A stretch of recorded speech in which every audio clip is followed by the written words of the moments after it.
আসসালামু আলাইকুম রহমতুল্লাহি ওয়া বারাকাতুহু। বিসমিল্লাহি ওয়াসসালাতু ওয়াসসালামু আলা রাসূলিল্লাহ, আম্মা বা'দ।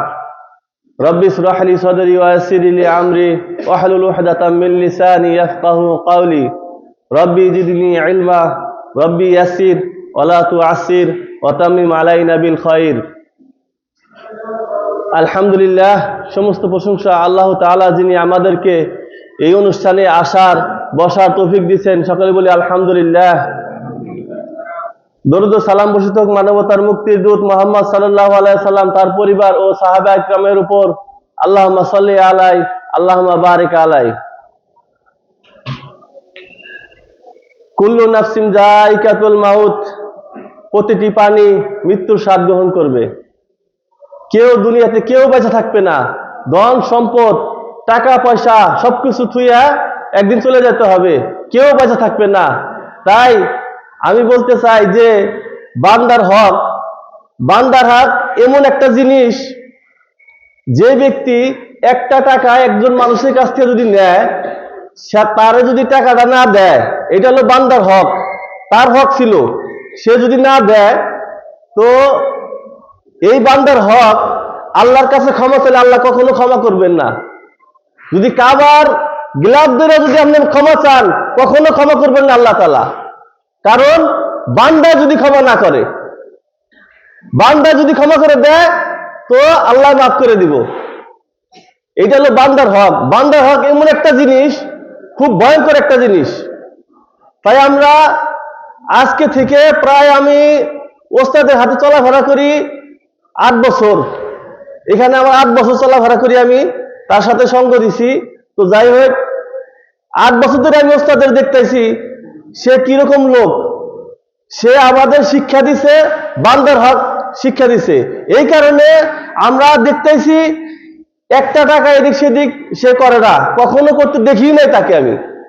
আমি গ্যারান্টি সে কখনো কার কাছ থেকে একটা টাকা আজ পর্যন্ত বাইরে খা নাই, তারা আমি দেখতেছি। তো কিছুদিন আগে শুনতে পাইছি যে তার কথা বইলা আরেকজনের টাকা নিয়ে গেছে।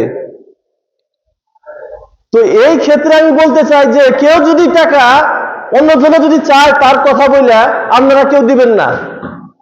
কারণ তারে বিশ্বাস করে অন্যজনের কাছ থেকে টাকা নিয়ে যায়, তারে একমাত্র তার কথা কিংবা তার কার্যকলাপে বিশ্বাস করে টাকা নিয়ে যায়।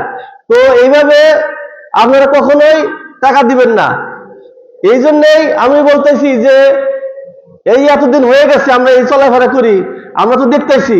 এই কারণে আমাদের কি করছে, আমরা মার্কাজুদ দারুস সুন্নাহ মাদ্রাসা আমাদের রানিং, আর একটা ফেনীতে মাদ্রাসা অলরেডি হয়ে গেছে, চলতেছে।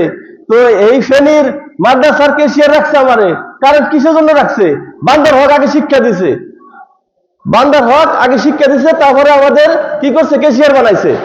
যে দেখেন, আমি একটা জিনিস বলতে চাই, এই কাতারে একটা কোম্পানি আছিল, ওই কোম্পানিতে একটা লোক আমাদের এইরকম পরিবেশে সে আসছিল দাওয়াতে। আমাদের এই বয়ান শুইনা তার কাছে এত ভালো লাগছে।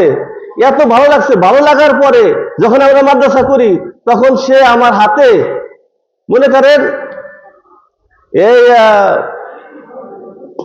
এই ব্যাপার, টাকা উঠানোর ব্যাপারে, তো যখন আমরা বয়ান করছে তার কাছে খুবই ভালো লাগছে।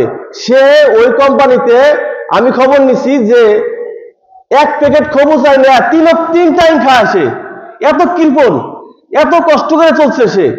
তারপরেও এই বয়ানের মাধ্যমে তার কাছে এমন একটা কি আকীদা এসে পড়ছে, সে আমার হাতে একদিন আমার হাতে টাকা দিয়ে বলতেছে, আমার নাম লেখো না, আমি তোমার এই টাকা দিলাম মাদ্রাসার কারণে।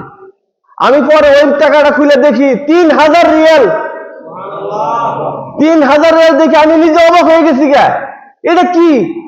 যে ব্যক্তি কখনো খায় না ভালো মন্দ, 1 প্যাকেট খবজ কিনে 3 টাইম পর্যন্ত খায়, ওই ব্যক্তি কিভাবে 3000 রিয়াল দিল?